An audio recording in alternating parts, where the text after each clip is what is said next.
Well, the initial project of Euronext was very ambitious. It was created in 2000 in the peak of the happy globalization years in the world, where Gerhard Schröder was ruling Germany and Tony Blair was ruling the UK, where in these happy years between the end of the Berlin Wall and before the financial crisis.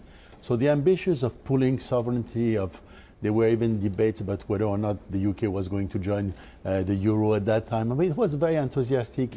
Let's build integrated markets. And the project was super ambitious.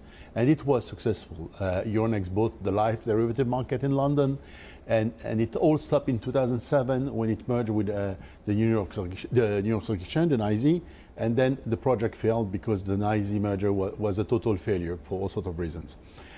And in 2014, when ICE bought the combined company, did cherry picking, kept the NYSE, kept the life, and decided to carve out the sort of pure European cash equity trading assets, the sort of museums of cash equity that ICE and Jeff Sprecher didn't want.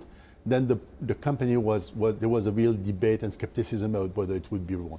And a new management team came on, and the market value at that time was 1.4 billion. Today it's an 11 billion company. And the reason why we have been successful with the teams to build it is, first, because we work super hard on operating performance. Many financial institutions are poorly managed on the cost side and the operating performance side because they are so focused on the top line. And for us, managing the margin, the efficiency, was a condition of survival. So that was phase one. And the second phase, as you said, was consolidation. There was a moment here which was the attempted merger between Deutsche Börse and LSE. Everyone said DB doesn't merge with LSE. Well, hang on a second. 2005, Werner Seifert, who I think was a bit of a musician on the quiet as well. I remember going to the meetings when he was trying to buy the LSE as well. Yeah. So, but if I can jump forward again as well, because your time with us is very precious as well. So you negotiated consolidation very well. We have the Deutsche Börse, we have Euronext, and then we have the London Stock Exchange now, the three titans. In the 21st century, and we started off by talking about the money raising thing, are you going to be more data companies than exchange trading companies? We will remain connected to the real economy, and we will remain committed to the equity asset class more than our peers. London Stock Exchange Group is a fantastic group and very successful group, but the London Stock Exchange per se is much less relevant than it used to be. Deutsche Börse is still very Deutsche, but it's not anymore as much as a Börse, because the Frankfurt Exchange is small in the large big picture of Deutsche Börse.